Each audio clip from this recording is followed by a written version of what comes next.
Sahabat dan para mahasiswa, saya Sutoro Eko. Kali ini saya mau menyampaikan kuliah tentang metodologi pembentukan pengetahuan. Bisa saja ini dimaknai sebagai semacam panduan epistemologi menulis skripsi, bisa juga dengan tesis. Saya akan mulai dengan overview terhadap karya yang sudah ada, terutama skripsi mahasiswa. Overview yang pertama dari sisi bahasa. Ini ada 3 catatan kritis yang saya sampaikan dengan bahasa. Yang pertama, banyak kalimat dengan tata bahasa yang keliru. Misalnya, menurut Suryono Sukanto mengatakan. Ini sudah kacau ini. Yang kedua, sejak diberlakukannya, itu banyak banget orang yang menulis begitu. Sejak dikeluarkannya misalnya. Yang ketiga, banyak kata adanya, tentunya, kedepannya, yang ada, yang mana. Ini bahasa itu menjadi penting. Saya sekarang cerewet banget kalau soal bahasa, meskipun dulu pada waktu SMA saya itu punya nilai bahasa Indonesia itu hanya 6, bahasa Inggris 9. Dulu begitu bangga, tapi lama-kelamaan saya menyesal juga dengan kebanggaan itu. Karena betapa pentingnya kita itu berbahasa Indonesia dengan baik dan benar. Yang kedua, struktur kalimat yang boros, misalnya terlalu banyak kata sambung, berulang, dan berputar sehingga sulit dipahami.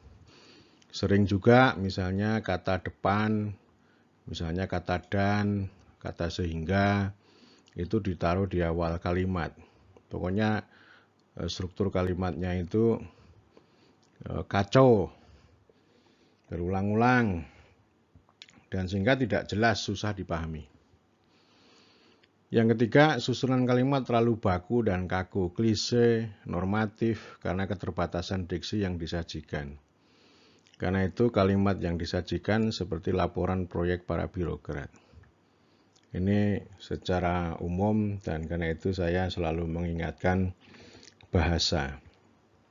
Bahasa itu penting untuk dipahami ya. Kita gandrung dengan TOEFL bahasa asing, tapi bahasa Indonesia kita sendiri sebenarnya sangat belepotan. Ini saya kasih contoh.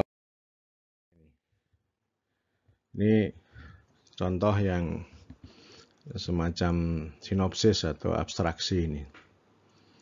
Itu kalimatnya udah kacau balau, nggak karu-karuan ini.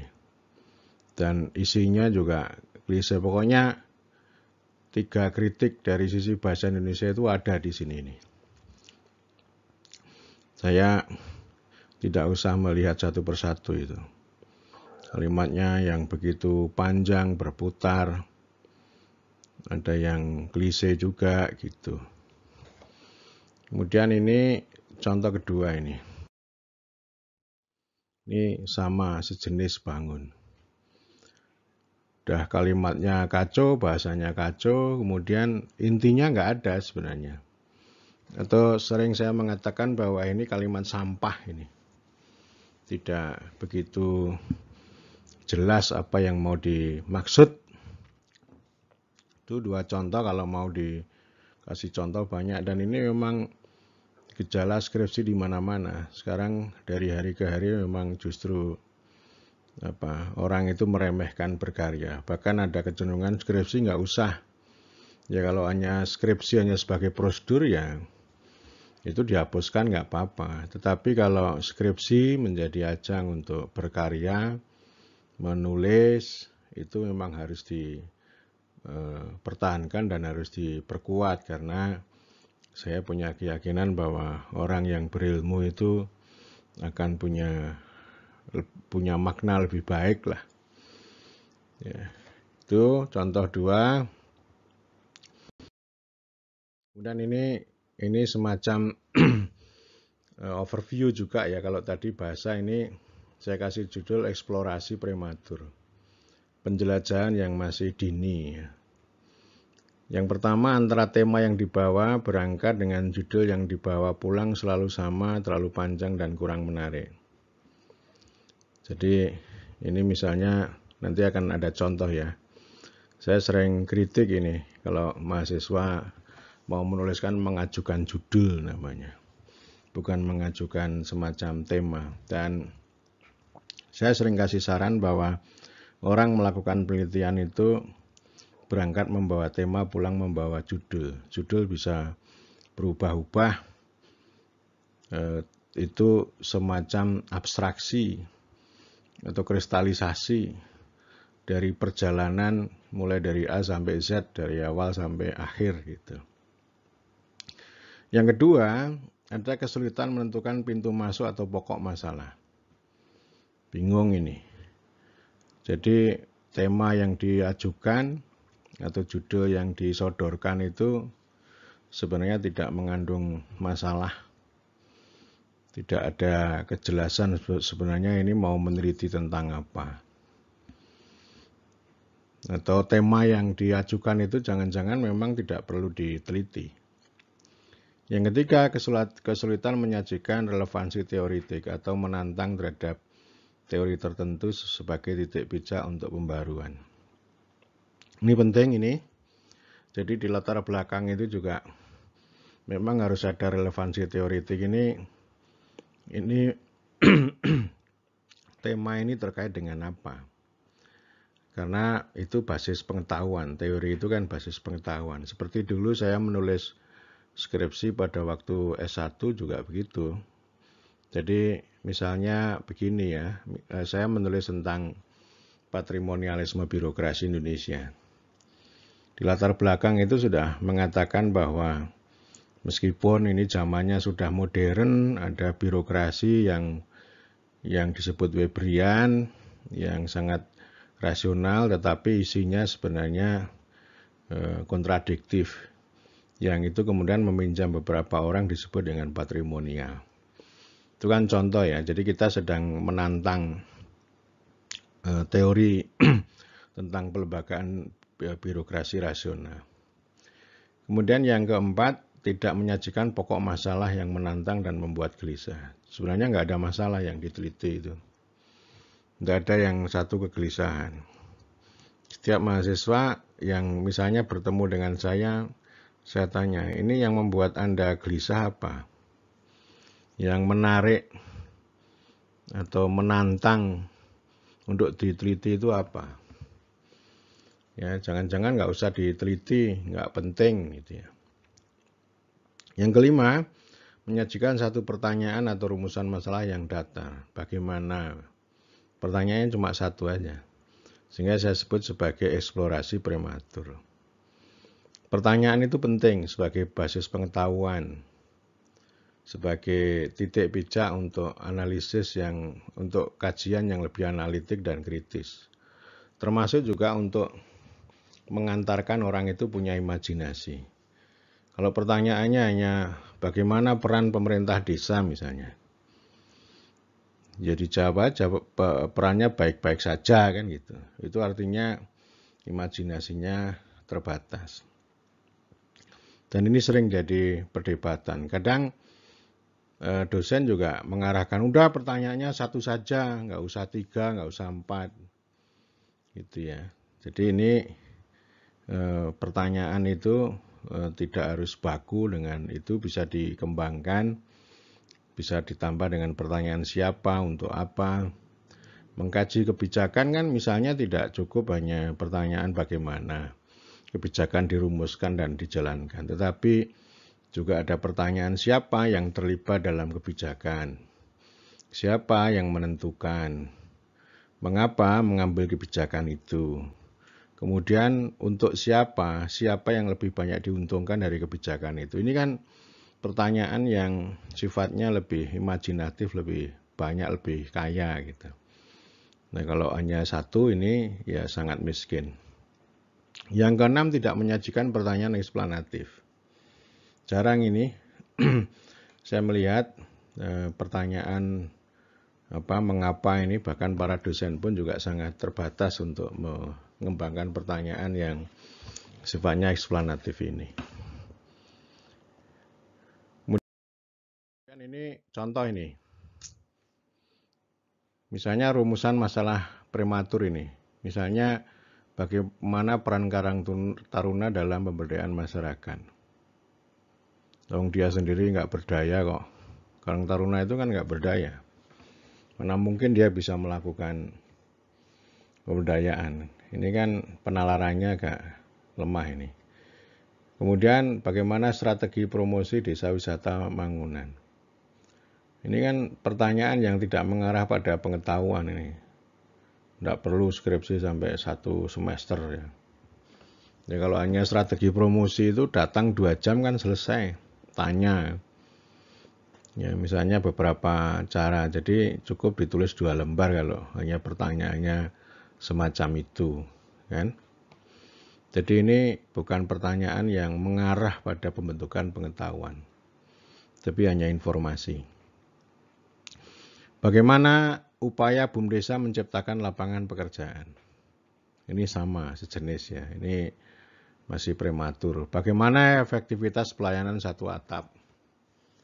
Ini khas ini, kalau orang mahasiswa pemerintahan ya gitu ya. Tema yang paling banyak itu efektivitas. Seperti administrasi publik, tapi tidak mau mengaku administrasi publik. Ya, termasuk tadi strategi itu banyak sekali ya, peran, strategi, upaya, efektivitas itu menjadi judul, lalu menjadi pertanyaan atau rumusan masalah. Ya, itu sudah saya kasih catatan di kiri gitu ya. Ya, kalau peneliti hanya menyajikan 1 pertanyaan prematur, maka tidak perlu pakai proposal dan penelitian, tetapi cukup datang beberapa jam dan kemudian dibuat laporan informasi. Cukup kayak wartawan aja selesai. Nggak perlu ada skripsi ya. Karena itu kalau ini rumusan masalahnya sudah prematur, tentu saja skripsinya juga prematur. Jadi kalau misalnya sampai 70 halaman atau 100 halaman, sebenarnya itu hanya sampah sebenarnya. Kemudian ini overview dari sisi narasi. Struktur narasi baku dan kaku. Bab 2 bicara tentang tempat penelitian atau deskripsi responden. Deskripsi wilayah penelitian. Ya. Jadi itu yang turun-temurun, yang diwariskan, jadi rutinitas kayak birokrasi kantor kecamatan. Bab 3 bicara tentang temuan atau analisis data. Nanti bab 4 itu penutup. Jadi itu saja. Simple itu. Ini kayak penelitian kuantitatif itu. Karena memang data, analisis data dikasih judul ya. Karena memang ya dipatok di standar seperti itu yang itu disebut sebagai objektif. Jadi tidak mendorong mahasiswa itu punya kreasi, punya imajinasi dengan bab, dengan struktur bab itu yang lebih tematik atau lebih kronologis dengan tema-tema yang itu disesuaikan dengan konteks lokal atau konteks subjek yang diteliti gitu. Kemudian orang nulis terlalu banyak bulet itu, menjorok gitu. Sehingga ini supaya halamannya lebih tebal gitu ya, padahal malah justru bulat ya, akhirnya membingungkan dan susah dibaca. Saya paling benci kalau melihat banyak tulisan itu terlalu banyak bulat, itu artinya orang itu nggak punya kemampuan untuk membuat narasi secara lebih baik dan utuh. Narasi kaku, kurang imajinasi, tidak mengalir. Ya, jadi termasuk yang sering saya sebut ini datanya ini data mati. Misalnya menceritakan lintang selatan, bujur timur dan sebagainya, dan tidak ada cerita. Padahal dulu ketika kita waktu SD itu ada pelajaran bahasa Indonesia atau apa, kita mengarang itu kan sebenarnya supaya kita itu punya imajinasi ya. Dan misalnya kita pergi ke gunung atau ke laut, nanti pulang membawa report, itu tujuannya adalah untuk mengasah imajinasi itu, supaya bisa membuat cerita yang mengalir.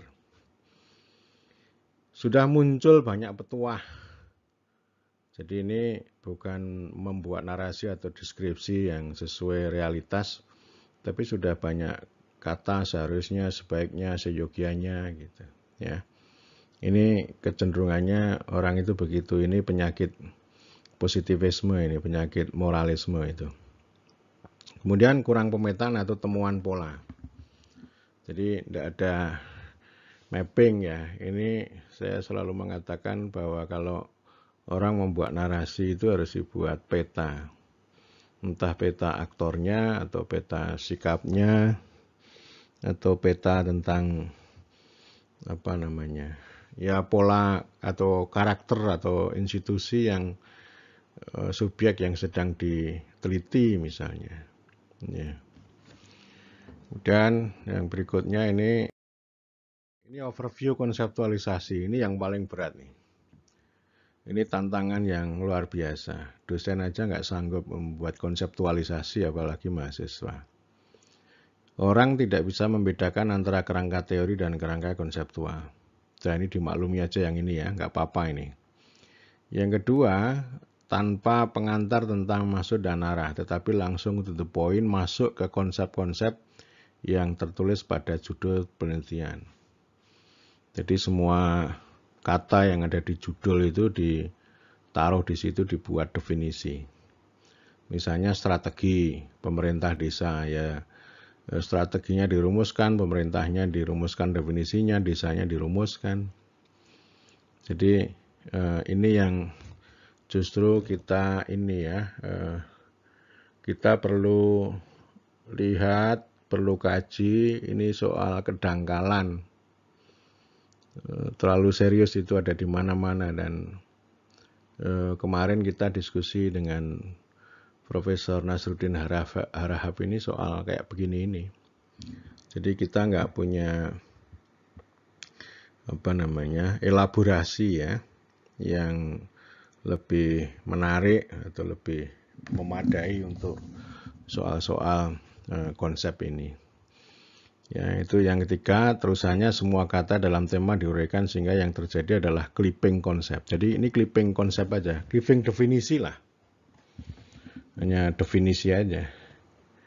Ya, sesuai dengan kata yang ini dan itu tidak ada konseptualisasi. Tidak research dan menantang teori atau argumen sebelumnya yang sesuai dengan tema penelitian. Jadi tidak melakukan ini ya. Tidak menantang lah. Jadi sebenarnya kan penelitian itu kan itu ya, menemukan argumen, ya menantang argumen, lalu menghasilkan argumen baru. Tapi ini masih sangat jauh karena memang kalau yang terjadi hanya clipping konsep, dia tidak akan mengarah ke sana. Tidak menyajikan pola yang berguna untuk pemetaan dan perangkat deskripsi mendalam. Jadi pola ya, misalnya tata kelola keuangan itu kan ada polanya itu. Ada karakternya, misalnya pola teknokratis, pola oligarkis, pola populis, pola demokratis, itu kan pola namanya. Atau misalnya institusi pengelolaan sumber daya alam, ada yang private, ada yang community, ada yang publik, misalnya itu kan pola. Dan ini yang fatal juga, tidak merajut hubungan antar konsep. Ya, jadi ini artinya karena tidak punya perspektif untuk menjawab masalah atau menjawab pertanyaan ya. Jadi ini tantangan yang luar biasa untuk merajut konsep itu ya. Jadi tidak apa-apa misalnya temanya adalah peran ya. Misalnya peran pemerintah desa dalam mengembangkan kemakmuran kan perlu pertama dibuat bentuk-bentuk peranannya, kemudian dibuat pola. Nah, kemudian yang penting kan kalau kita punya struktur eksplanasi lalu menjawab pertanyaan mengapa misalnya. Mengapa lemah, misalnya mengapa kepala desa itu konservatif misalnya, atau mengapa kepala desa itu ada yang reformis misalnya. Jadi ini kan merajut hubungan antar konsep itu sama juga dengan kita itu menemukan hubungan antar variabel antara yang dijelaskan dengan yang menjelaskan, yaitu standar lah. Perkara nanti orang itu mau penelitian yang model post struktural, tidak apa-apa, tetapi yang semacam ini, yang pola yang menjelaskan ini memang harus menjadi semua orang harus tahu lah kalau pengetahuan itu dasarnya adalah pertanyaan mengapa. Kemudian ini overview hasil penelitian. Kesimpulan masih sebatas ringkasan yang belum hadir sebagai konstruksi atau kristalisasi teori untuk menjawab pertanyaan. Jadi hanya ringkasan ya, padahal ini kan sebenarnya konklusi itu kan semacam kristalisasi dari dialektika antara teori dan data sebenarnya. Kemudian saran rekomendasi terlalu klise ya. Misalnya sebaiknya pemerintah desa begini begitu, sebaiknya pemerintah desa membuka transparansi. Ini kan klise banget kan.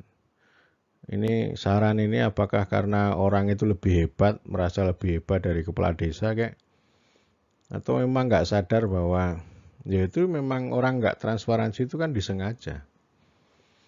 Ya, karena itu kalau hanya dikasih saran kan nggak relevan itu. Jadi klise lah. Atau kalau dalam sastra itu roman picisan apa ya? Sebagian besar baru sebatas informasi, sebagian kecil berbentuk temuan dan masih sangat sedikit yang sudah berbentuk pengetahuan. Jadi hanya informasi lah. Ini bukan research namanya, tapi hanya search. Ya, kemudian ini overview hasil penelitian dan ini tadi babak overview. Nah, saya sekarang ke babak kedua, saya masuk ke metodologi. Ini yang salah kaprah juga atau bisa saja gagal paham lah. Orang biasanya ngomong metodologi itu ilmu tentang metode atau hanya bicara tentang metode. Misalnya metode historis, metode komparatif, metode studi kasus misalnya. Jadi hanya cara, dan cara itu karena dibatasi dengan pengetahuan tadi ya, pengetahuan yang sederhana, pertanyaan ya. Hanya satu pertanyaan tentang metode, tentang bagaimana, sehingga itu nanti akan dijawab hanya dengan cukup dengan metode. Biasanya orang mengatakan bahwa metode itu how to know. Ya, ini cara bagaimana mengetahui. Lalu metodologi itu to know how to know. Mengetahui cara mengetahui, sehingga metodologi sering disebut sebagai ilmu tentang metode. Ini namanya gagal paham. Jadi sudah turun-temurun, sudah salah kaprah ya. Nah, saya ingin mengingatkan bahwa metodologi itu adalah totalitas sistem berpikir. Dari awal sampai akhir. Dari orang memulai istilahnya mengajukan judul atau membuat tema itu sampai kembali, sampai konklusi atau abstraksi maupun membuat sinopsis gitu. Ya, dari tema sampai abstraksi yang mengandung, intinya itu, yang mengandung dialektika antara data dan teori untuk pembentukan pengetahuan. Metodologi itu sebenarnya sebuah epistemologi untuk pembentukan pengetahuan. Sebagai contoh misalnya ini ya, untuk metafora ya atau perumpamaan ya, pemungutan suara atau voting adalah metode dalam pengambilan keputusan, sedangkan pemilihan umum election itu adalah metodologi. Pemilu bukan sekedar pemungutan suara, tetapi mengandung banyak agenda. Ya.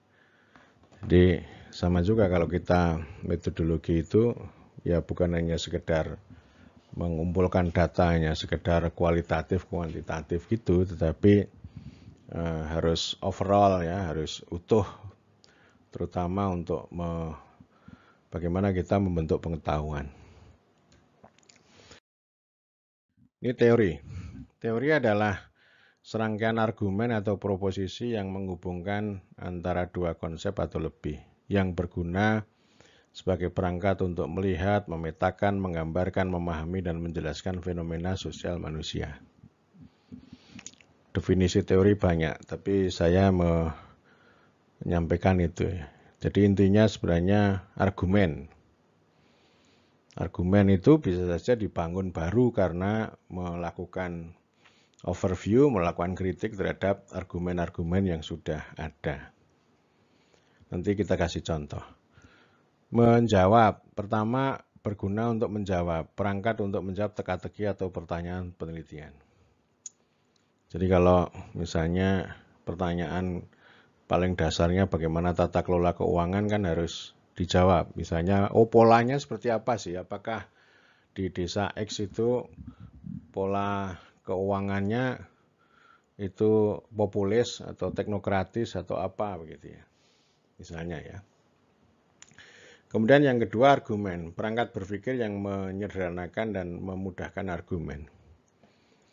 Ini sangat penting untuk dikemukakan ya. Inti dari teori itu kan argumen itu. Misalnya begini, studi tentang pemekaran daerah. Ada orang yang secara administratif mengatakan bahwa pemekaran daerah itu berguna untuk perbaikan pelayanan publik. Jadi ada konsep pemekaran, ada konsep pelayanan publik. Itu dihubungkan ya. Nah, ada juga yang melihat lain. Misalnya begini, pemekaran daerah itu adalah kepentingan elit lokal untuk mencuri, merampas kekuasaan dan kekayaan, misalnya. Itu yang paling lazim itu, yang teori yang katanya kritis itu ya. Sehingga ini banyak dicaci maki akhirnya. Sehingga mengapa lalu Jakarta melakukan moratorium gitu ya. Jadi karena itu tadi, karena merampas kekuasaan itu gitu, sehingga dibatasi sedemikian rupa gitu.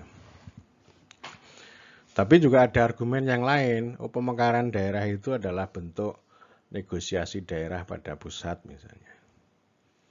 Untuk merebut distribusi sumber daya ke daerah yang bersangkutan itu. Ya, itu argumen juga. Saya lebih condong yang argumen ketiga itu. Kadang teori itu begitu, nggak usah ribet-ribet, banyak definisi gitu ya. Kalau biasanya orang kan, syaratnya harus definisi, misalnya pemekaran itu apa. Ya, pemekaran itu nggak harus didefinisikan dengan undang-undang atau bahasa Indonesia. Tapi bisa juga misalnya kita menggunakan konsep teritorialisasi misalnya. Jadi gitu ya, nggak harus didefinisikan sesuai dengan kata yang diambil. Sama juga kalau misalnya peran pemerintah gitu ya, kata peran itu tidak harus didefinisikan. Jadi kalau misalnya mengarah pada protecting, distributing itu sudah peran. Jadi nggak usah definisi peran. Gitu ya. Kemudian yang ketiga analisis. Ini teori itu perangkat analisis deskripsi, interpretasi, eksplanasi, dan preskripsi. Ini nanti kita uraikan lebih lanjut bahwa ini ya struktur pengetahuan itu seperti itu. Struktur skripsi seharusnya mengandung itu. 4 itu. Ini namanya pengetahuan, kalau hanya deskripsi namanya informasi.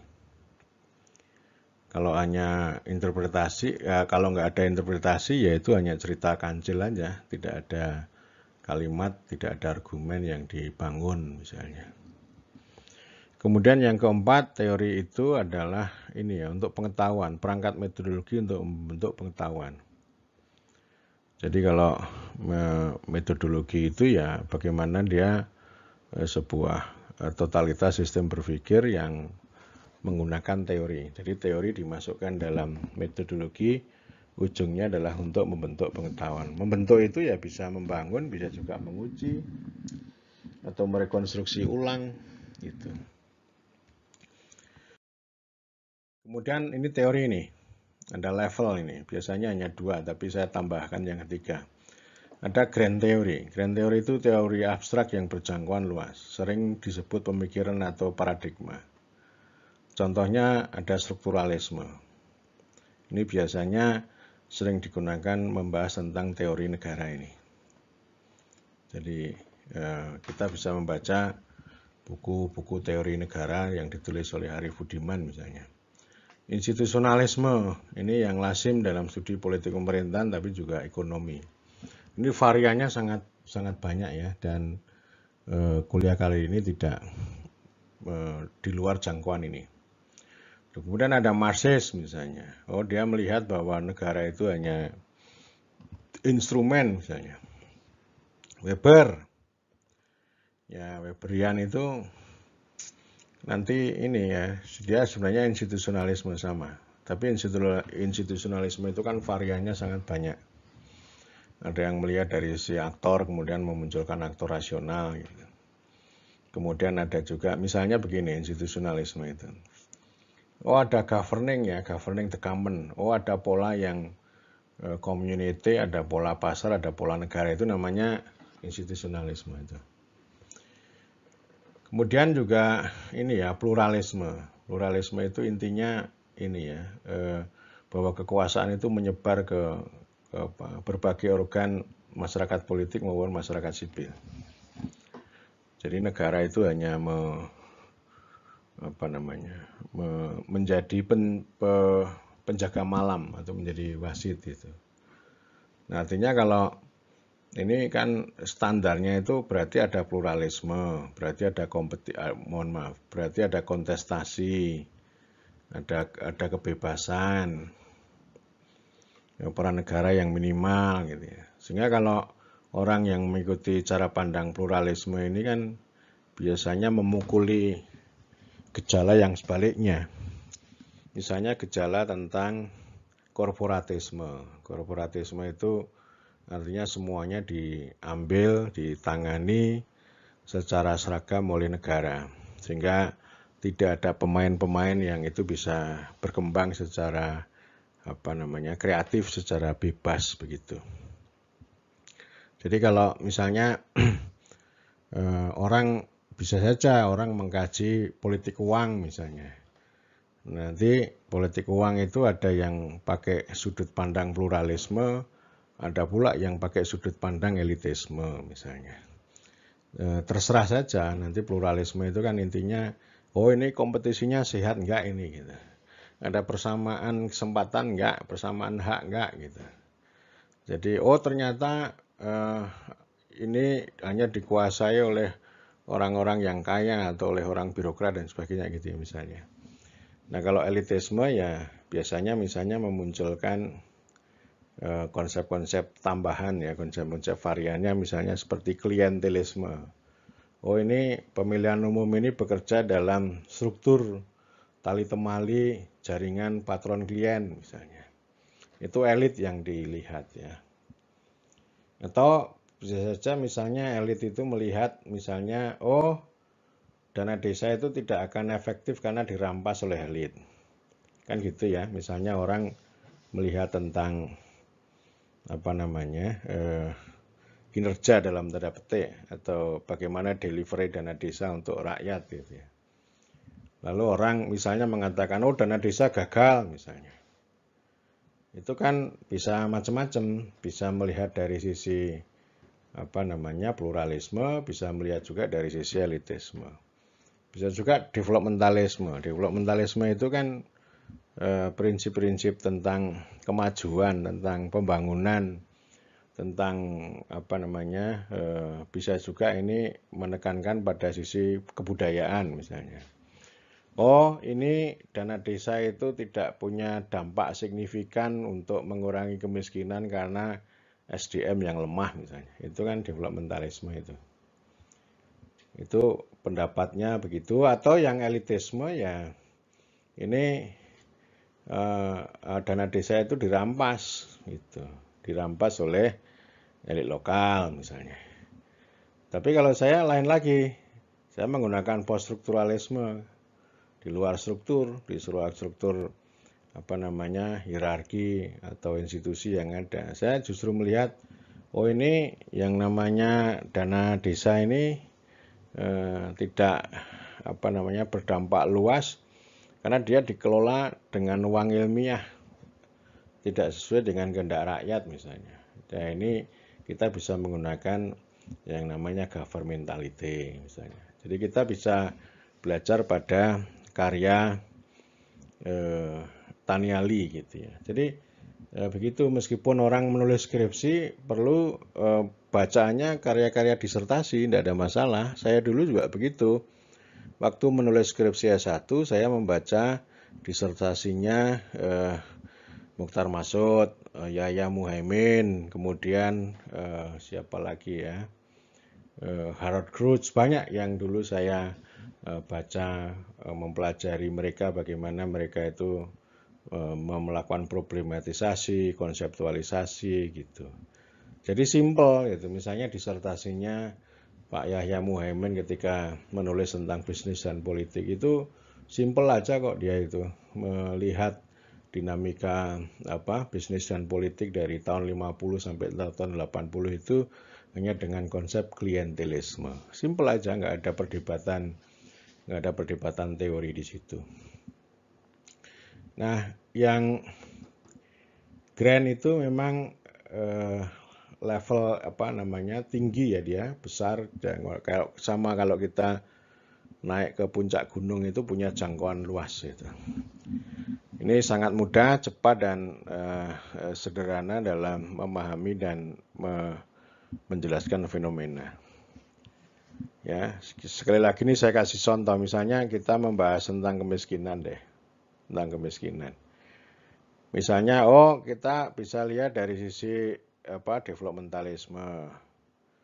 Orang miskin itu karena bodoh dan malas misalnya. Misalnya ya itu contoh ya, atau faktor kebudayaan ya, seperti Oscar Lewis melihat budaya kemiskinan di kota Meksiko ya, Mexico City misalnya gitu. Kemudian bisa juga dengan struktur ya. Ini struktur sosialnya misalnya. Melihat bagaimana di struktur kepemilikan tanah, struktur mengenai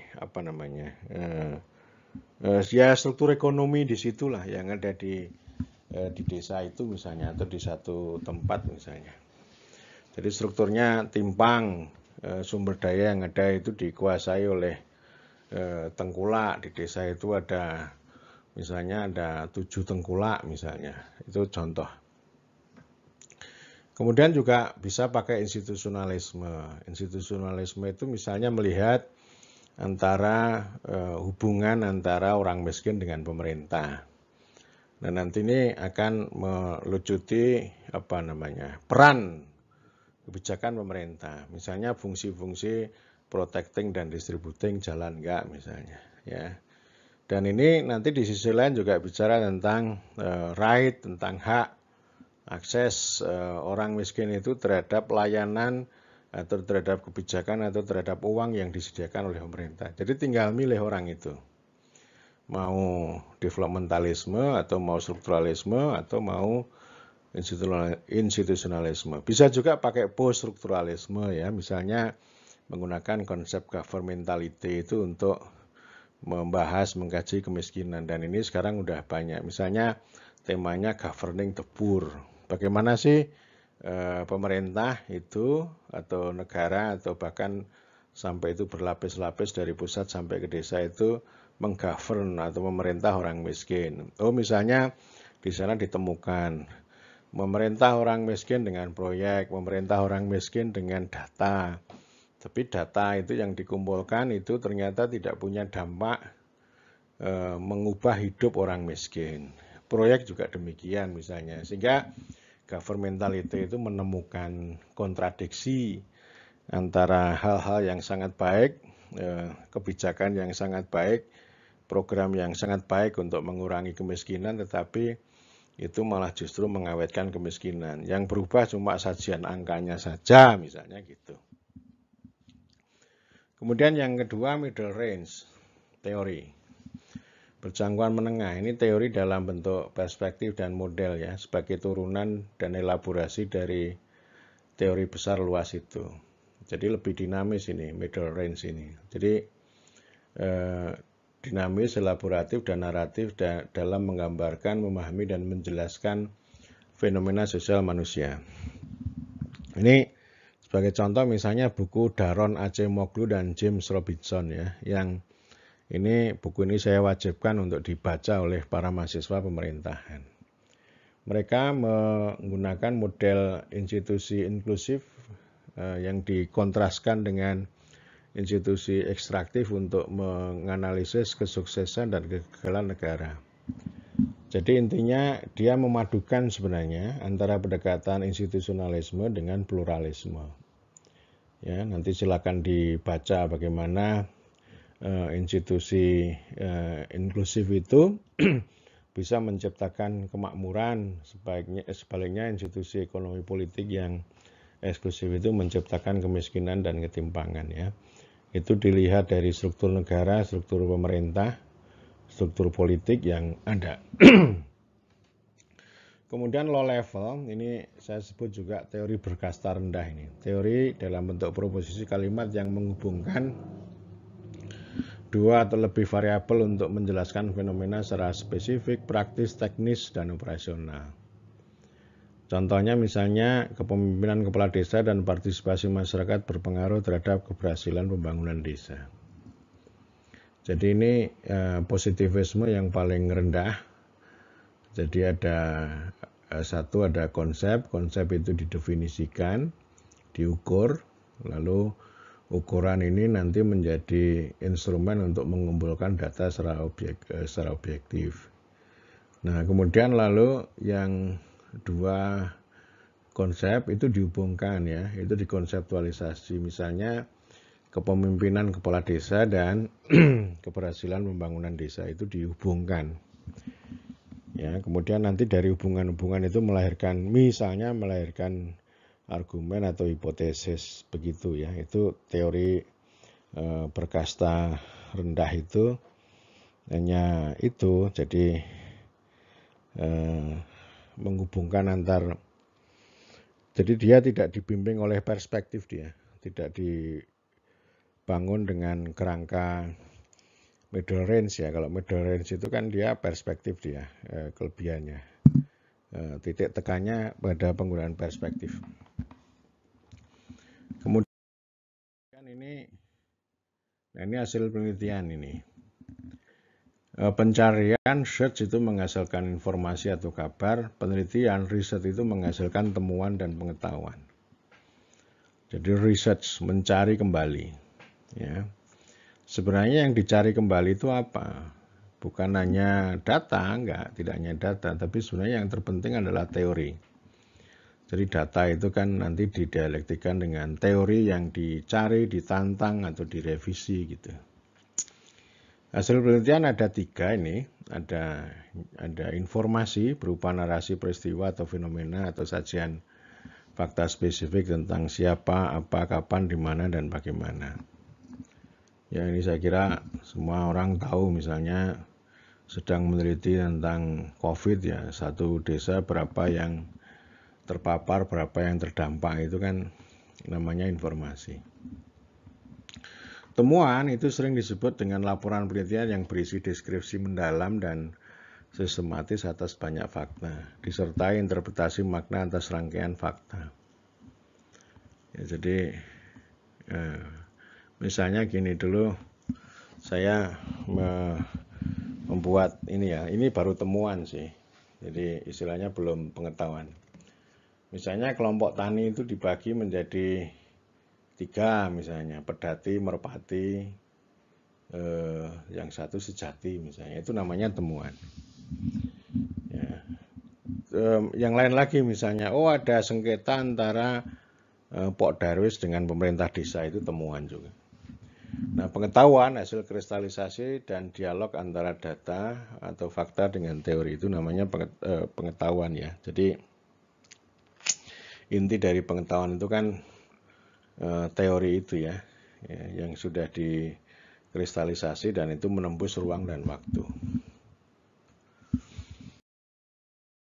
Ini informasi, ini contoh ini ya. Jadi saya udah kasih contoh, tapi ini informasi standar misalnya. Desa itu ada, kalau diantara berapa itu? Di antara jadi di antara 3.000 jiwa penduduk itu 1.700 jiwa itu separuh lebih itu ya, itu predikat miskin misalnya, itu namanya informasi ya.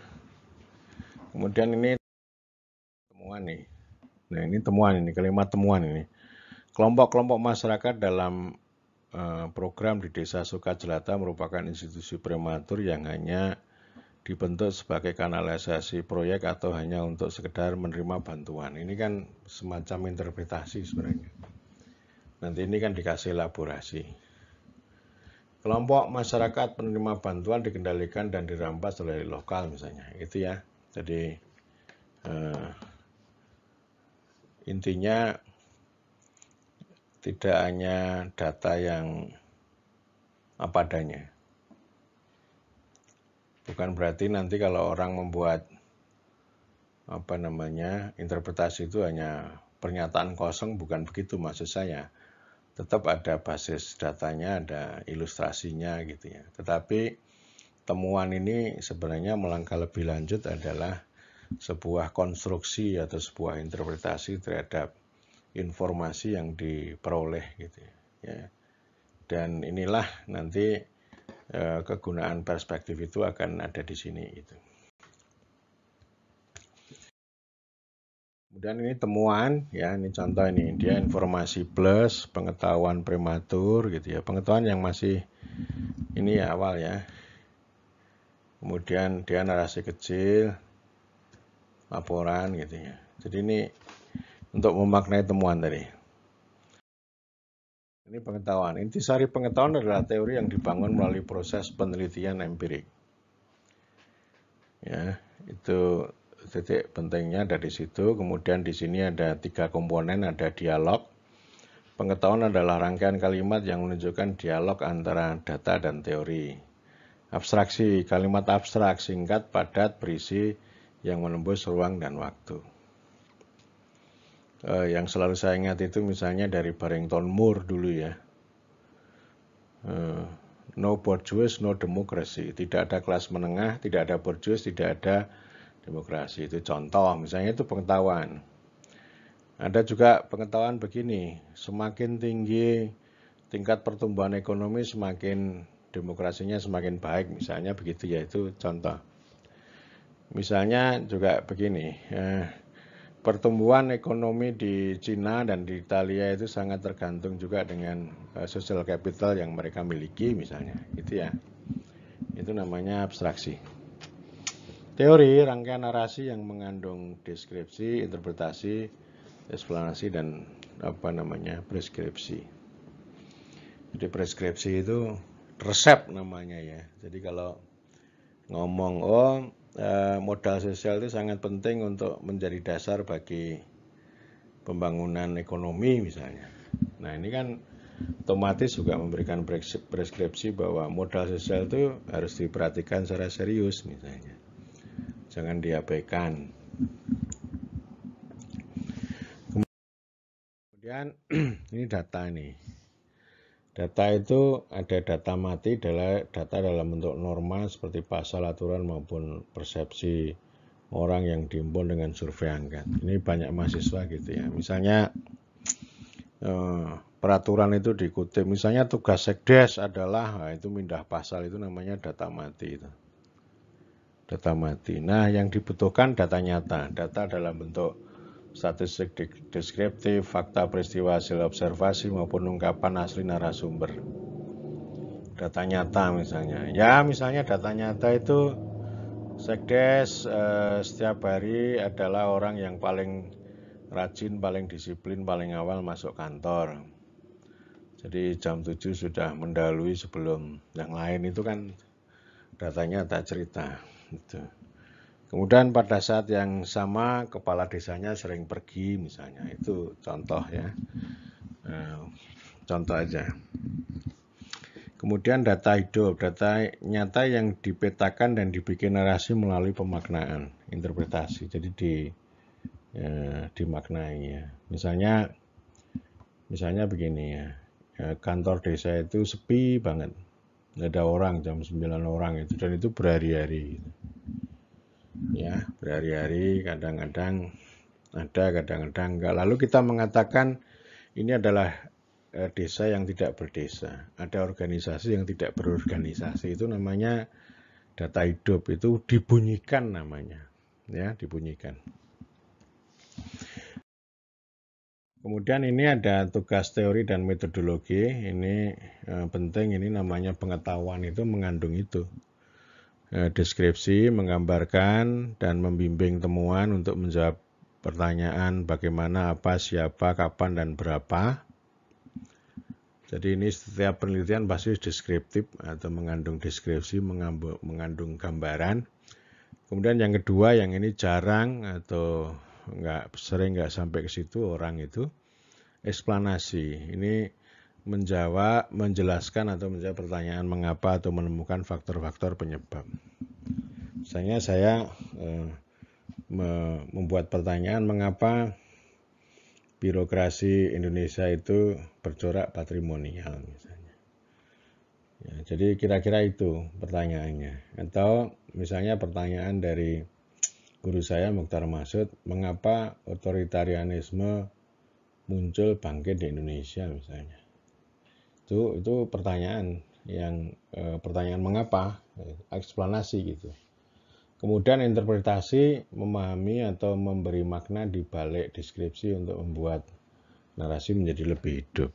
Ya, tadi udah saya kasih contoh tadi ya. Misalnya, oh ini desa X ini adalah desa yang tidak berdesa, desa yang memiliki organisasi tapi tidak berorganisasi. Itu namanya interpretasi namanya. Kemudian preskripsi, memberi catatan kritis sebagai resep atau rekomendasi ya. Jadi penelitian itu mengarah ke sana ya. Dan ini bonus ini. Setelah kita melakukan konklusi, biasanya kita memberikan preskripsi.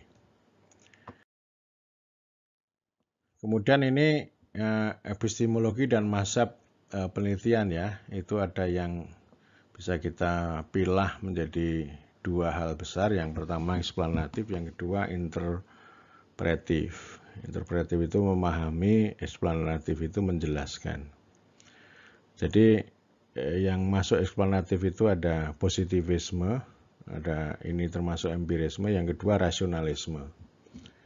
Rasionalisme itu kekuatannya pada rasio ya, kalau positivisme pada empirisme.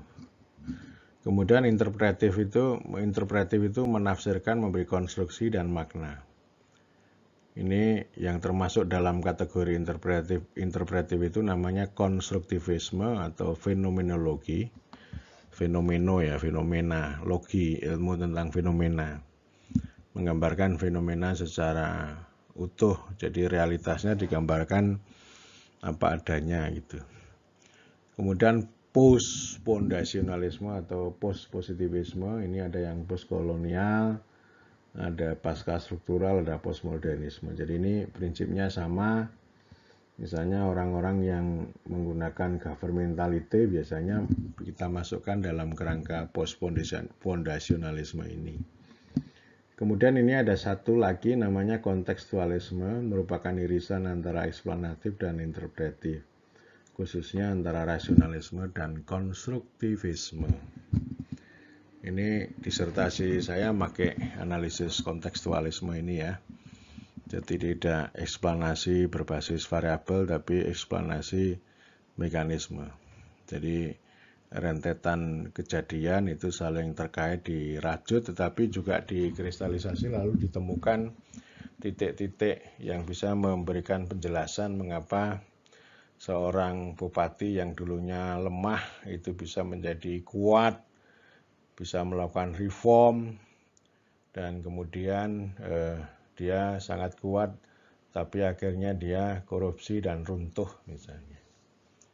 Jadi itu menjelaskan secara kontekstual sehingga orang itu tidak hitam putih kalau ketemu bupati, oh ini bupati hebat, ini punya best practice gitu, lalu menuding bupati yang lain itu bupati ini jahat, ini predator gitu ya.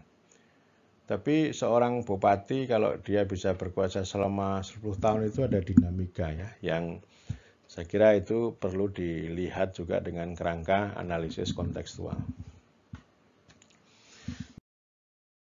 Nah, ini 5 mazhab tadi meneruskan ya, yang di situ.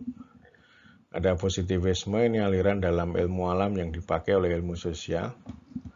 Deduktif, sebab akibat, sudah tua dan tidak relevan dengan kehidupan sosial. Saya anti positivisme ini. Jadi ini nggak usah saya bahas ini. Yang kedua, konstruktivisme atau disebut fenomenologi, tadi sudah. Ini biasa dipakai oleh antropologi dengan nalar induktif dan interpretasi terhadap fenomena, menghasilkan konstruksi teori ya. Ini yang paling terkenal ya, misalnya studinya Clifford Geertz menemukan perilaku agama orang Jawa dengan 3 istilah itu ya, abangan santri priayi misalnya, itu namanya interpretasi. Atau dia menulis tentang negara teter misalnya dengan kisah pengalaman di Bali misalnya. Ya, kemudian ada yang rasionalisme, biasa dipakai oleh studi politik pemerintahan dengan kekuatan perspektif dan eksplanasi. Ini skripsi saya, tesis saya di rasionalisme ini. Jadi pintu masuknya adalah sebuah fakta, entah fakta yang konkret atau fakta yang dikonstruksi gitu ya. Dan kemudian pertanyaan yang paling inti dari rasionalisme itu adalah mengapa. Jadi mengapa ini harus dijawab untuk menemukan faktor-faktor penyebabnya. Kemudian yang keempat, kontekstualisme, tadi sudah saya sampaikan. Kemudian yang kelima adalah postfundationalisme, sudah saya sampaikan secara singkat. Memang ini nanti perlu didalami lagi pada lain kesempatan. Tapi sebenarnya sekarang postfundationalisme itu mudah kok, dia itu nggak seperti rasionalisme, konstruktivisme itu. Jadi misalnya ada mahasiswa saya yang meneliti tentang governing the poor misalnya ya, itu menggunakan governmentality nanti. Dan yang terpenting di sini itu kan kedalaman ya, kedalaman diskursif, praktek diskursif ya, diskurs.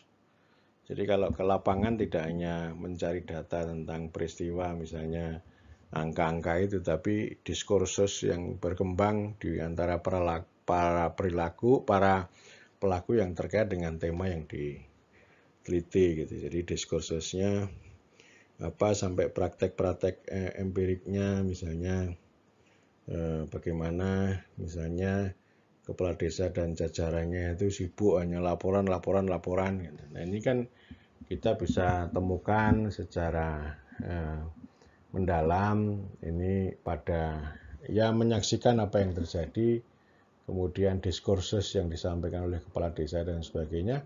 Bisa juga melihat tumpukan kertas gitu ya yang digunakan untuk laporan, misalnya seluruh jajaran perangkat desa untuk membuat laporan itu harus lembur 6 hari 6 malam misalnya gitu ya. Itu laporan kan, lalu orang bertanya kan, laporan ini sebenarnya untuk siapa sih gitu ya. Jadi itu akhirnya lalu bekerja, lalu pertanyaan berikutnya, perangkat desa kalau sibuk dengan laporan begini, lalu dia itu sebenarnya bekerja untuk siapa? Itu kan pertanyaan ini. Ya, itu pertanyaan politik itu, siapa untuk siapa itu. Kemudian ini komponen dan peta jalan, jadi kita kalau menulis skripsi lah gitu ya. Itu ada kerangka, ini soal tema, teka-teki atau pertanyaan, lalu konseptualisasi dan metode. Kemudian yang kedua adalah analisis, pemetaan dan narasi hasil penelitian yang disertai dengan dialog antara teori dan data. Terus kesimpulan itu bukan ringkasan, melainkan kristalisasi teori yang menjawab pertanyaan penelitian. Jadi ini dikristalisasi, jadi udah di semacam dialektika antara perspektif yang digunakan dengan perasan data, perasan narasi atau perasan cerita yang dibangun melalui penelitian. Kemudian ini satu petunjuk tentang bagaimana kita ini memahami dan menyusun ya tema, fakta, dan pertanyaan. Ini ya kalau mahasiswa judul sama ini latar belakang lah. Ini ada 3 pola ini. Ya, ini namanya saya ini sedang melakukan konseptualisasi juga. Pada tahap pertama membuat kategori namanya. Yang pertama adalah pola yang eksploratif. Itu tema memakai konsep standar, misalnya tata kelola keuangan desa. Dia belum tidak punya fakta yang bisa digunakan untuk menyusun pertanyaan mengapa. Jadi menurut ini faktanya ya rutin longitudinal baru karena stimulus dari luar misalnya ada kebijakan undang-undang misalnya, atau masih samar-samar yang mengundang tanya. Yang penting tanya itu kan berarti ada satu ketertarikan ya, minimal ketertarikan lah. Ya ini banyak sekali ini orang yang menggunakan pola eksploratif ini karena tidak bisa menemukan yang eksplanatif dan tidak berani membuat yang interpretatif itu. Pertanyaannya cuma bagaimana ya, terbatas, padahal ini juga bisa dikembangkan menjadi banyak pertanyaan. Eksplanatif itu temanya konkret, jelas, dan provokatif. Misalnya kegagalan swasembada beras, keruntuhan koperasi unit desa. Jadi ini sudah konkret ya, swasembada beras itu gagal, datanya ada itu. Dan tentu itu ada kesenjangan tentu saja. Termasuk ada challenging, ada sesuatu yang sangat menarik dari sisi pengetahuan. Nanti kan di sana ada teori yang sebenarnya sedang ditantang gitu. Jadi ini berangkat pada fakta sebuah kejadian fenomenal dan jelas seperti kegagalannya. KUD runtuh gitu. Runtuh karena dulu jaya banyak, sekarang udah banyak yang mati misalnya. Bisa saja sekarang kalau dulu 12-an ribu, sekarang tinggal 100-an 30 misalnya. Ini ada data yang pernah disampaikan oleh Kompas tentang pengalaman itu. Kemudian pertanyaannya pertanyaannya mengapa gagal itu? Mengapa gagal? Mengapa KUD runtuh? Itu pertanyaan penting itu. Dan bisa saja pertanyaannya 2, bagaimana rute kemunculan hingga kegagalan? Trajektori perjalanan, ya itu pertanyaan. Dan itu bisa dikembangkan lebih banyak lagi. Syukur setelah melakukan penelitian itu nanti bab 1 ini bisa berubah, pertanyaannya bertambah. Jadi tidak jadi soal tuh. Kemudian yang ketiga adalah interpretif, tema konseptual dan provokatif ya. Nanti saya sampaikan. Mengungkap fakta kritis meski bisa samar-samar lalu meminjam konsep tertentu untuk menandai tema dan fakta. Jadi misalnya kayak skripsi saya, misalnya saya meminjam yang lain, birokrasi Indonesia itu bukan birokrasi yang rasional tapi patrimonial. Itu namanya kita meminjam konsep tertentu untuk menandai tema atau fakta. Itu namanya konstruksi itu. Birokrasi tadi ya saya ulang ya. Birokrasi Indonesia itu bukan birokrasi yang rasional yang seperti dikonstruksi oleh Weber gitu. Meskipun itu didukung oleh banyak regulasi, tetapi lebih tepat, lebih baik dimaknai sebagai birokrasi patrimonial. Dan nanti akan muncul pertanyaan bagaimana dan mengapa. Itu. Nah, ini masuk ke konseptualisasi. Saya lanjutkan konseptualisasi. Ini ada 4 komponen. Yang pertama adalah definisi. Ingat, konseptualisasi atau teorisasi bukan sekedar kumpulan definisi tentang konsep ya.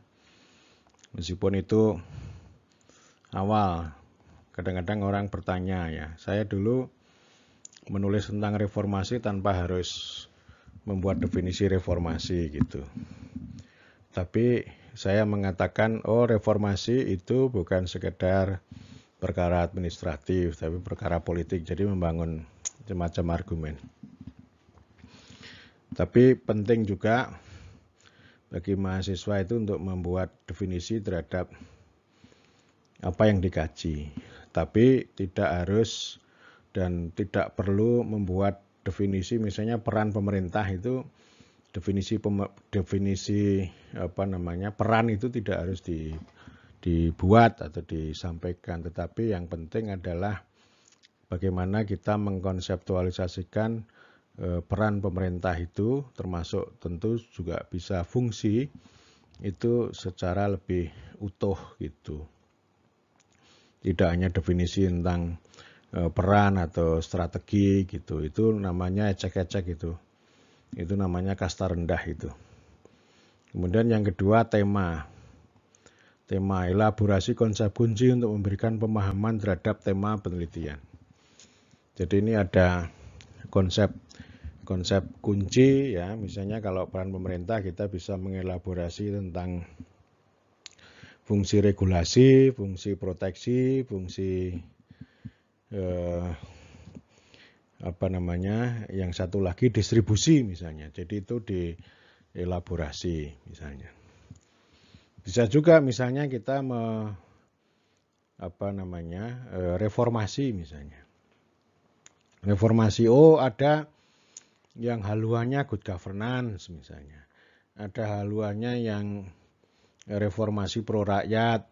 Ada yang reformasi itu kalau pengalaman yang saya teliti itu negara bermanfaat misalnya. Jadi ini tema-tema yang sifatnya mengelaborasi terhadap konsep kunci yang dibawa oleh peneliti. Kemudian pertanyaan. Menyusun kerangka deskripsi, interpretasi, dan eksplanasi untuk menjawab pertanyaan penelitian ya. Jadi pertanyaan itu berkembang sedemikian rupa dan itu dinamis, ada di dalam kalau ini ada subbab ya, subbab kerangka konseptual itu ada pertanyaan-pertanyaan yang digunakan untuk mengarah tidak hanya elaborasi tapi juga untuk kerangka deskripsi, interpretasi, dan seterusnya. Kemudian konseptualisasi itu elemen yang keempat, pengetahuan. Ini yang terpenting adalah membangun perspektif argumen sebagai landasan untuk pembentukan pengetahuan. Tadi saya ambil contoh soal pemekaran tadi ya. Misalnya ya, pemekaran. Ini bukan perkara untuk perbaikan pelayanan publik, bukan perkara perampasan elit. Ini adalah negosiasi antara daerah dengan pusat misalnya. Agar pusat itu memberikan distribusi lebih baik pada daerah yang bersangkutan. Itu contoh. Ada juga peristiwa yang lain, misalnya money politics misalnya. Money politics, politik uang. Ini bisa dimaknai bukan klientelisme misalnya, tapi ini politik uang ini adalah negosiasi rakyat kok sama elit misalnya. Ini argumen atau sebagai dasar untuk membuat pengetahuan. Kemudian ini komponen dan alur konseptualisasi. Pertama memberi pengantar dulu. Kalau kita menulis di proposal itu kan ada kerangka konseptual, itu ada pengantarnya dulu, memberikan kerangka dan arah.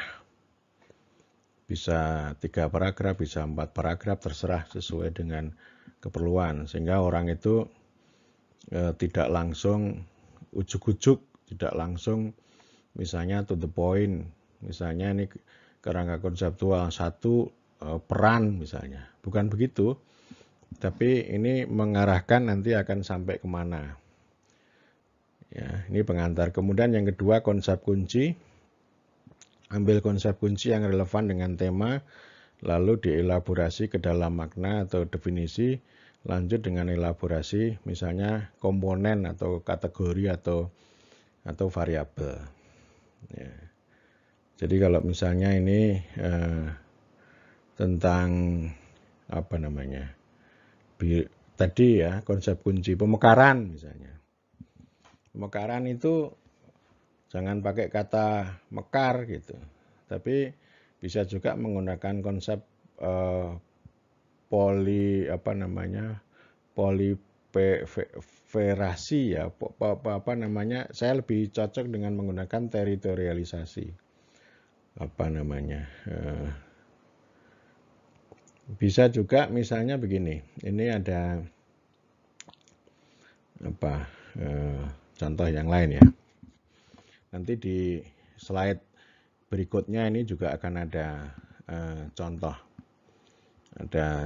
misalnya, kalau dulu saya membaca di buku metodologi Mokhtar Masud itu, misalnya pembangunan politik itu terkait dengan, ini ada integrasi, ada sentralisasi, itu namanya komponen untuk elaborasi.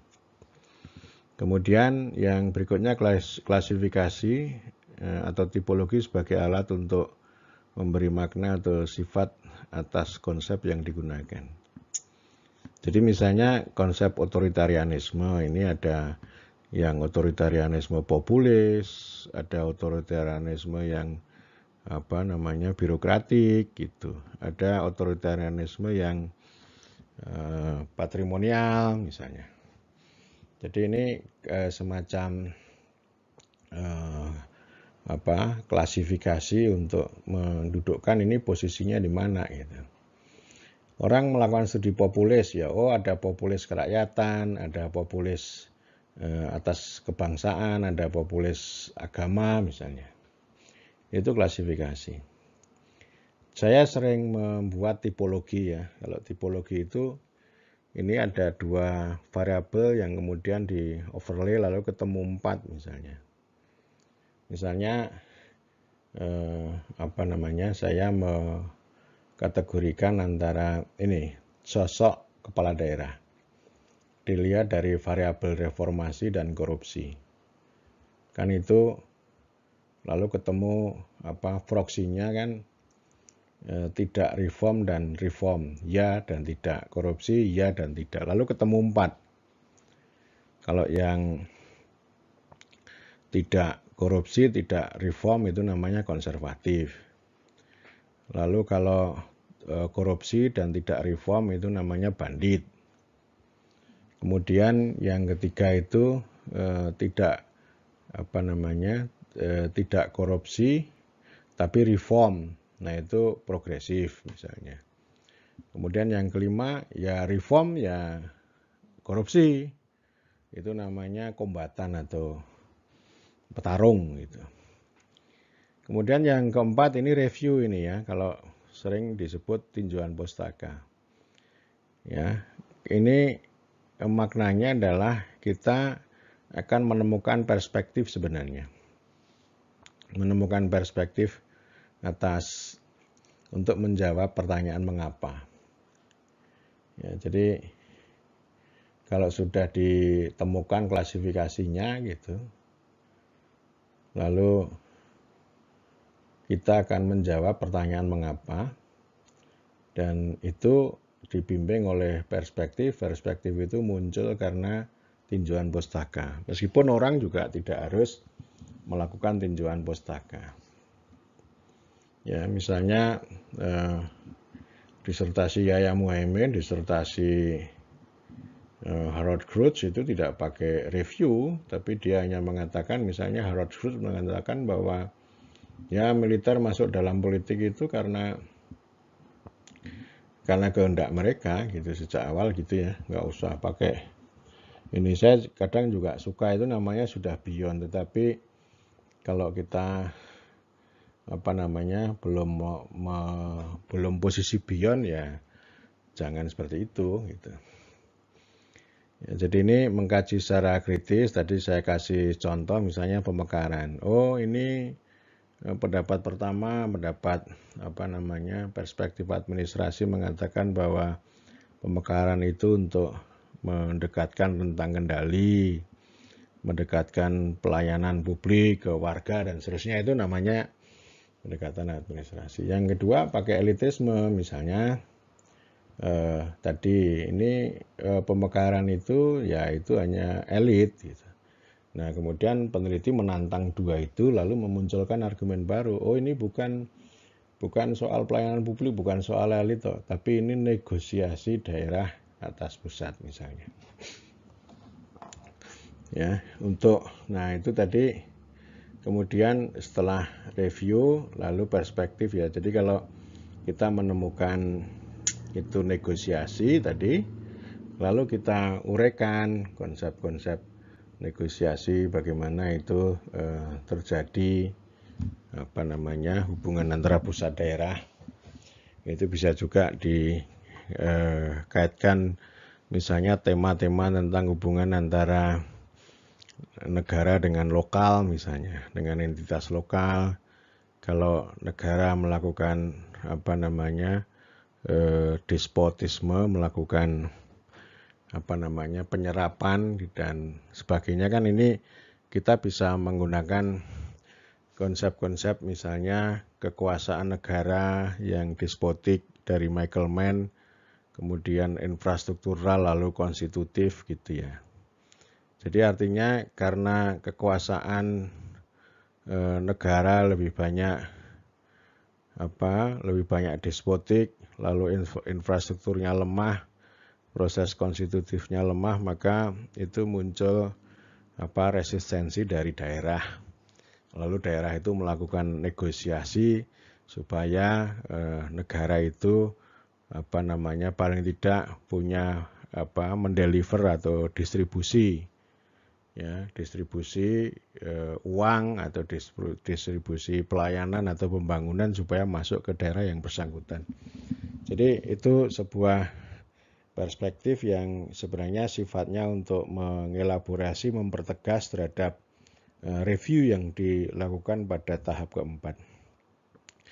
Kemudian yang terakhir, yang keenam ini semacam hipotesis atau struktur deskripsi, interpretasi, dan eksplanasi. Jadi ini argumen sebenarnya ya, argumen yang tadi udah saya sampaikan bahwa pemekaran daerah itu bukan karena kehendak elit, tetapi ini karena negosiasi dengan pusat, karena pusat selama ini tidak punya kemampuan infrastruktural yang lebih baik pada daerah, dan daerah ini sedang melakukan tuntutan agar pusat itu memberikan distribusi sumber daya kepada daerah. Ya, dan itu salah satu argumen. Bisa saja misalnya, ini kita menggunakan perspektif misalnya interaksi antara negara dengan lokal itu bukan negosiasi. Misalnya ada konsep lain, reclaim the state misalnya, merebut negara. Jadi nanti skripsi itu judulnya merebut negara gitu ya. Judulnya gitu, lalu subjudulnya adalah politik pemekaran di Kabupaten Napa, misalnya contohnya begitu gitu ya. Jadi nanti arahnya bukan semata-mata bagaimana elit melakukan korupsi, bukan gitu, tetapi nanti yang penting adalah bagaimana praktek diskursif antara daerah dengan pusat, lalu pusat bagaimana dia mengatakan, dan strategi mereka untuk melakukan negosiasi itu digambarkan dengan lebih baik. Misalnya termasuk juga elit daerah itu menggalang dukungan massa untuk melakukan negosiasi dan sebagainya. Itu misalnya contoh, atau barangkali ini sudah level disertasi saya nggak tahu, tetapi inilah yang disebut dengan struktur pengetahuan begitu. Kadang-kadang tidak harus di kotak-kotak, ini skripsi, ini tesis atau disertasi, meskipun 3 level itu ada tata laksananya, ada patokannya. Tetapi kan orang nulis skripsi dengan kualitas disertasi juga bisa. Sebaliknya, ini yang kecelakaan. Sebaliknya ada banyak orang menulis disertasi tapi kualitas skripsi. Nah ini kan kecelakaan gitu. Tapi bukan berarti lalu kotak kalau skripsi levelnya di sini saja. Saya justru mendorong orang itu bisa naik kelas gitu. Nah ini Ini yang masih lanjut tadi. Ini tip ya, ini lanjutan definisi atau makna atas konsep tadi, elaborasi ya, masih terus tadi ya. Kemudian poinnya di situ fokus pada konsep kunci yang relevan dengan tema, bukan kumpulkan definisi lalu disimpulkan, bukan. Lebih baik kritik beberapa definisi lalu ambil salah satu yang cocok. Konsep kunci menjadi instrumen penting untuk deskripsi. Kemudian alat deskripsi dan interpretasi tambah sempurna kalau dihadirkan tipologi dan model. Jadi ini melengkapi yang slide sebelumnya. Ini konsep. Ya, jadi tadi sebenarnya menegaskan aja. Definisi dan makna, elaborasi variabel, klasifikasi, tipologi, dan model. Ini konsep itu. Nah, kemudian ini contoh nih, ini klasifikasi ini. Ya, ini kalau misalnya orang meneliti tentang partisipasi, ini contoh Einstein tahun 1969 ini. Itu ada tangga partisipasi itu. Ada 3 tangga ya. Tanpa partisipasi itu kalau nanti ukurannya kalau dia hanya memberikan informasi gitu, dan seterusnya. Yang paling tinggi kuasa rakyat. Kontrol, delegasi kekuasaan, kemitraan gitu. Ya. Oke, ini contoh aja kita membuat klasifikasi sehingga kalau kita ke lapangan lalu bisa mengatakan, oh ini nanti orang studi partisipasi itu lalu pulang membawa judul partisipasi tokenisme gitu. Partisipasi untuk meredam amarah misalnya. Judulnya begitu nggak apa-apa karena memang apa yang ditemukan di lapangan secara fenomenologis itu yang terjadi hanya konsultasi gitu. Jadi untuk melegitimasi misalnya. Ya, ini contoh klasifikasi. Kemudian ini tadi udah saya bahas sebelumnya sebenarnya. Ini contoh tipologi itu ya. Tipologi kepala daerah. Ada yang konservatif, ada yang bandit, ada yang reformis, ada yang kombatan. Konservatif itu cari selamat. Ya, cari selamat, dan itu paling banyak. Kadang orang nggak berani, atau orang nggak tahu harus melangkah apa misalnya. Sehingga yang penting rutinitas misalnya. Dan itu lebih banyak kalau tipologi ini bisa juga digunakan untuk meneliti tentang desa. Jadi mungkin banyak sekali kepala desa yang konservatif itu karena mengapa kepala desa konservatif, kan pertanyaan berikutnya begitu. Itu namanya eksplanasi. Kan orang lalu mengatakan, oh kalau pakai developmentalisme ya karena kepala desanya bodoh, nggak sekolah misalnya. Ya. Atau bisa juga dengan menggunakan perspektif, ya karena kepala desa itu dikungkung dengan teknokratisasi dan birokratisasi. Sehingga ini membatasi ruang gerak. Gitu ya. Jadi saya nggak begitu yakin, bagaimanapun kalau nggak sekolahan itu belum tentu lalu konservatif. Jadi konservatif sama tingkat pendidikan itu nggak ada hubungannya. Banyak juga orang yang sarjana itu konservatif, dan banyak juga kepala desa yang hanya lulusan SMP itu dia bisa reformis juga, punya keberanian untuk membuat gebrakan yang sesuai dengan konteks dan kepentingan masyarakat setempat. Itu narasi itu.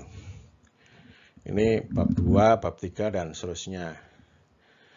Tinggalkanlah struktur bab model lama.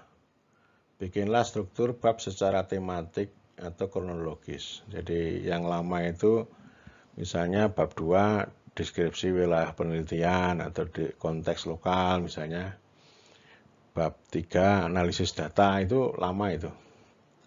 tematik itu mengikuti struktur variabel yang dibimbing perspektif. Jadi nanti sudah ada di dalam kerangka konseptual itu kan berguna untuk membimbing menyusun kerangka kajian atau sistematika ini. Buatlah online subbab dilanjut dengan narasi berdasarkan variabel atau maupun kategori yang dipakai.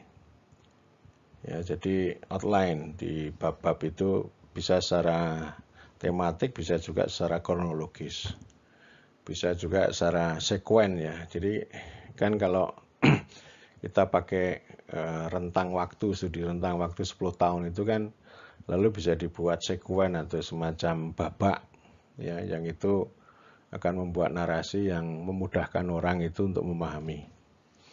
Kemudian sajikan cerita berbasis data sesuai susunan subbab. Tampilkan suara asli dari narasumber ya. Jadi suara-suara asli, diskursus, dipetakan, misalnya ada di yang apa namanya, itu yang berikutnya yang warna apa itu, warna ungu ya. Jadi kutipan-kutipan kecil itu penting, itu suara asli gitu. Nah ini kalau penelitian yang terlalu positivistik kan, kalau pakai kuesioner kan nggak akan muncul ini. Kemudian buatlah pemetaan dalam narasi menggunakan klasifikasi atau tipologi yang dipakai dalam kerangka konseptual. Jadi kalau Anda studi banding antar desa kan bisa menemukan ya, oh misalnya desa A ini kepala desanya reform misalnya. Atau Anda meneliti secara mendalam pada satu desa boleh gitu. Jadi ketika Anda mengumpulkan data banyak ya, lalu Anda bisa mengatakan, oh kepala desa ini reform nih. Gitu. Dan nanti itu akan bisa mempengaruhi juga waktu kita menulis proposal untuk bab 1 itu bisa berubah. Apa namanya, bisa pertanyaannya, konseptualisasinya bisa berubah disesuaikan dengan ini, dengan temuan di warna ungu ini misalnya gitu ya. Sama juga ketika orang meneliti tentang tata kelola itu kan kita belum tahu tipe apa yang ada di desa itu. Nanti kalau sudah pulang proposal di bab 1 itu bisa dirubah. Judulnya bisa berubah ya. Misalnya ternyata oh ini teknokratis banget nih uang ini kan, bukan populis, bukan demokratis, bukan oligarkis, tapi teknokratis. Gitu. Ya. Lalu di latar belakang bisa berubah. Jadi misalnya uang ilmiah gitu ya, uang ilmiah judulnya nggak apa-apa. Jadi apa namanya, uang ilmiah itu uang yang bukan didasarkan pada kepentingan kedaulatan rakyat, tapi dikerangkai, diatur, ditata sedemikian rupa sesuai dengan manajemen ilmiah keuangan.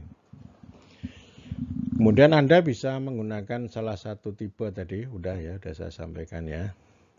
Kemudian buat narasi dalam bab-bab eksplanasi yang menunjukkan interaksi atau dialog antara penjelas dan yang dijelaskan.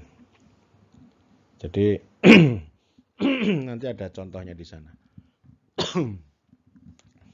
Bab 2 misalnya kan cerita tentang kondisi lokal, bab 3 tentang apa namanya, variabel yang dijelaskan. Misalnya bicara tentang uang anggaran ya bab 3 itu bicara tentang uang anggaran. Nanti bab 4 itu bicara tentang kekuatan-kekuatan yang bisa mempengaruhi atau membentuk salah satu tipe tadi.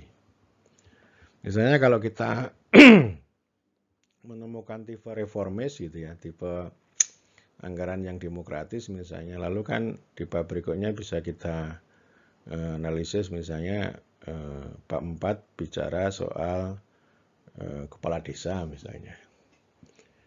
Ya, terus kemudian bab berikutnya lagi bicara tentang partisipasi, nggak apa-apa. Jadi itu menarik, artinya gini, penelitian kualitatif itu bisa berubah di lapangan.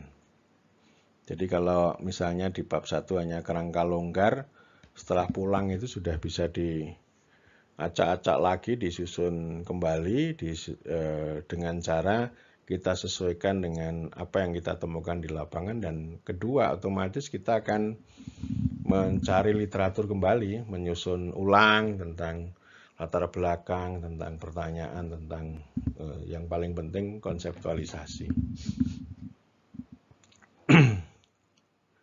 Kemudian ini kesimpulan ya, kesimpulan itu konklusi.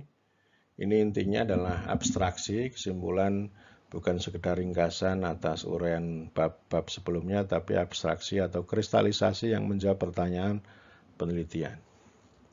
Pertanyaannya dijawab. Kalau kita berangkat dengan satu pertanyaan, setelah pulang dikembangkan juga boleh, tidak hanya satu pertanyaan. Kemudian yang kedua adalah ini konstruksi pengetahuan. Kesimpulan atau konstruksi pengetahuan yang dihasilkan dari kristalisasi atas interpretasi, deskripsi, dan eksplanasi. Jadi dikonstruksi. Misalnya tadi, pola anggaran di desa X itu bersifat demokratis misalnya. Nah itu konstruksi namanya. Nah atas konstruksi itu lalu yang ketiga dikasih deskripsi secara singkat diuraikan nanti karakter dari demokratis itu apa gitu.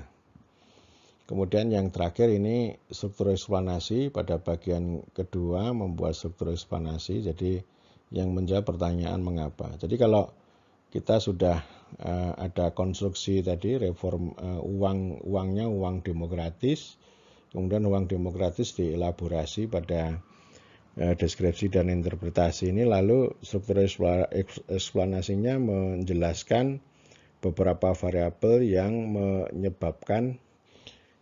menyebabkan uang yang demokratis tadi.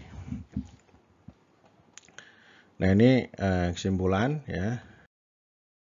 Nah ini contoh ini contoh alur dan sistematis. Ini contohnya adalah uang rakyat tadi ya. Tata kelola keuangan yang demokratis di Desa Sukamakmur ini. Contoh ini. Ya, tadi sudah saya sampaikan sebenarnya tadi. Kemudian ini contoh yang berikutnya ini. Nah, ini tadi ya sebenarnya ada di sana ini. Ini 4 politik anggaran desa ini. Ini sebenarnya klasifikasi ya. Ada teknokratik, ada oligarkis, ada populis, ada demokratis ini. Jadi kalau misalnya kita menemukan satu desa itu sudah demokratis ya, nanti di bab 1 bisa dirubah dengan penajaman pada aspek demokratis itu. Kemudian ini, nah ini struktur konsep penjelas ya. Misalnya tadi uang rakyat yang demokratis itu disebabkan karena apa? Oh ada 3 ini, ada kepemimpinan, ada representasi, ada partisipasi. Ya ini kan kita pakai misalnya pakai perspektif governance misalnya, tata kelola, interaksinya antara kepala desa sebagai pemimpin, ada representasi, ada partisipasi. Jadi artinya kalau ini uangnya itu bersifat demokratis, tidak teknokratis, karena kalau kita mengikuti aturan yang seragam kan teknokratis, tetapi desa ini punya kemampuan, punya keberanian untuk melakukan siasat atau memiliki otonomi untuk membuat praktek beranggaran, berkeuangan di desa ini demokratis nih gitu. Nanti ada urean-ureannya, entah itu disampaikan secara transparan, terus kemudian fungsi-fungsi uang yang mengarah pada proteksi, pada distribusi, pada rakyat, pada petani itu kan bagus tuh gitu ya. Nah itu uang yang demokratis itu disebabkan karena ini kepemimpinan yang reformis, progresif, kemudian representasi itu yang demokratis juga. Ini fungsi-fungsi BPD musyawarah desa ini yang yang maju, yang hidup gitu ya. Kemudian juga ada partisipasi misalnya ya. Jadi misalnya ruang-ruang publik itu jalan di desa itu ditumbuhkan, baik itu karena dibuka oleh pemimpin, kemudian dimobilisasi atau didorong juga oleh BPD, dan ini juga kelompok-kelompok atau serikat-serikat atau interest group yang ada di desa ini memang terus-menerus berjuang terhadap aspirasinya.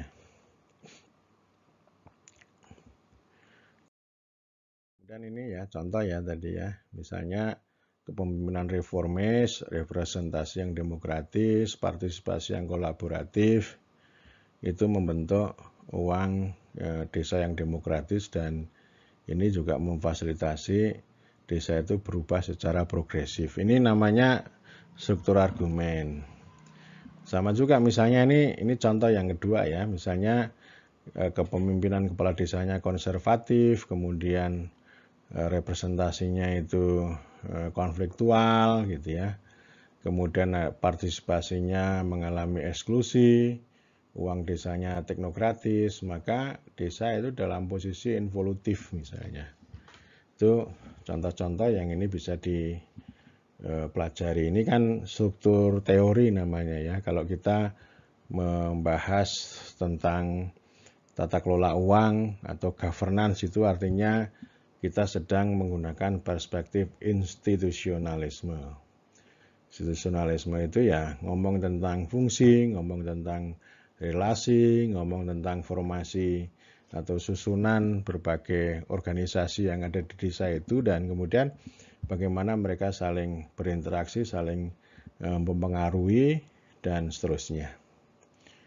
Kemudian ini struktur bab ini ya. Nah itu babnya bisa 8 kan, misalnya ya, bisa 8, ada pendahuluan, ada konteks lokal desa makmur diceritakan, bisa juga dulu desa ini miskin misalnya, dalam sekian tahun terakhir miskin gitu. Kemudian yang ketiga ini itu bicara tentang keuangannya, jadi uang itu terutama dari sisi konten ya, kita lihat perencanaannya, isi perencanaannya, isi kebijakannya, isi APB desanya mengarah kemana, dan angka-angka dalam APB desa itu perlu dianalisis, dan kemudian ini juga siapa penerima, apa bentuknya, dan sebagainya perlu disajikan, tidak hanya meneliti di teks tapi juga para yang mengakses dan sebagainya itu penting di situ disajikan. Kemudian ini yang bab 4 bicara mengenai aspek kepemimpinan kepala desa. Jadi ini diceritakan siapa kepala desa itu dulu, bagaimana gitu ya. Lalu peran-peran yang dilakukan, sifatnya ya. Nah kemudian yang kelima, bab 5 bicara tentang representasi, tadi ada BPD, ada ruang publik, ada musyawarah desa gitu. Kemudian ruang dialogis antara pemerintah desa dengan BPD disajikan di situ gitu. Hubungan antara kepala desa dengan ketua BPD digambarkan, oh misalnya ini pola hubungannya demokratis nih, bukan konfliktual, bukan dominatif, bukan kolutif misalnya. Kemudian yang ke-6, bab 6 ini melihat dari sisi warga ya, ada partisipasi, ada ruang-ruang yang terbuka, kemudian ada organisasi ya, ada kelompok-kelompok warga yang itu secara aktif hadir dalam ruang-ruang desa. Kemudian yang bab 7 ini ngomong tentang perubahan ya, aspek perubahan ya. Aspek perubahan yang ditimbulkan oleh institusi baru. Institusi yang itu tidak hanya uang, tidak hanya anggaran, tetapi ini ada leadership, ada representasi, dan ada partisipasi, sehingga desa yang suka makmur itu menjadi lebih dinamis, sehingga bisa membandingkan antara beberapa tahun yang lalu dengan kondisi sekarang, ditunjukkan hasil-hasilnya entah itu pada tingkat output maupun pada tingkat impact, pada tingkat dampak, dan seterusnya. Lalu penutup, ini contoh ya tadi ya, dan ini juga ada contoh yang lain. Ini Ini alur yang skripsi eksplanatif ini, judulnya Keruntuhan Koperasi Unit Desa. Ini sudah fenomenal. Ada di koran di beberapa tempat. Dan nanti orang itu bisa meneliti pada kecamatan misalnya. Di kecamatan saya contohnya dulu ada 3 KUD, sekarang mangkrak, dan itu tahun 2000 mulai mangkrak. Padahal itu sudah ketika saya SD itu tahun 70-an awal itu koperasi itu sudah ada. Jadi artinya udah lebih dari 20 tahun, tapi kok bisa runtuh gitu. Itu faktanya, dan di Kompas juga sudah ada data. Nah ini contohnya ini, jadi dia menggunakan ini dimobilisasi sama perampasan elit itu menyebabkan keruntuhan KUD ya. Dimobilisasi itu begini, karena kalau dulu institusi-institusi lokal itu kan karena mobilisasi pemerintah ya, istilahnya dipangku, difasilitasi, jadi bukan karena emansipasi dari lokal, tetapi karena mobilisasi dari pemerintah. Dan ini makanya kan ada banyak ini literatur yang berbicara tentang ini, bagaimana relasi antara pemerintah dengan institusi lokalnya. Jadi nanti kita mengkonseptualisasikan itu tidak banyak berbicara tentang definisi koperasi, enggak, tetapi perlu juga kita dekati KUD itu sebagai institusi lokal yang dekat dengan rakyat misalnya. Contoh ya. Nah, ini strukturnya ini ada berapa itu? Ada 7 bab tuh, ada pendahuluan, ada kebijakan dan kehadiran KUD, ada mobilisasi dan kejayaan KUD, Kecamatan Bontana itu ya. Bontana itu ada 3 KUD yang dulu hebat, jaya, lalu runtuh. Kemudian demobilisasi dan keruntuhan KUD Bontana tahun 2000 ke sini. Kemudian yang kedua adalah perampasan elit ini, kelompok-kelompok, kemudian siapa yang terlibat di sana yang ikut meruntuhkan. Kalau dulu itu hebat karena dan kemudian di sini ada perampasan yang terjadi, lalu setelah ini runtuh ada juga upaya-upaya untuk melakukan revitalisasi yang dilakukan oleh rezim koperasi, termasuk juga para pengurus-pengurus lokal itu untuk menghidupkan kembali, tapi tetap gagal juga. Contoh ini soal skripsi yang model eksplanatif. Ini ada juga yang ketiga, yang model skripsi interpretatif ya. Interpretatif ini berangkat dengan bantuan konseptual, membawa proposal dengan tema dinasti kelompok masyarakat. Dia meminjam konsep bandit dan dinasti untuk memberi interpretasi dan konstruksi atas kelompok sadar wisata, Pok Darwis. Itu sama ketika saya menulis skripsi juga begitu, bahwa birokrasi Indonesia itu secara formal ya rasional ya, tetapi secara substansial dia itu patrimonial. Ini sebuah konstruksi. Jadi kata dinasti kelompok masyarakat itu sebuah konstruksi yang dihadirkan oleh subjek peneliti dengan meminjam konsep atau perspektif yang sudah ada dalam literatur. Ya.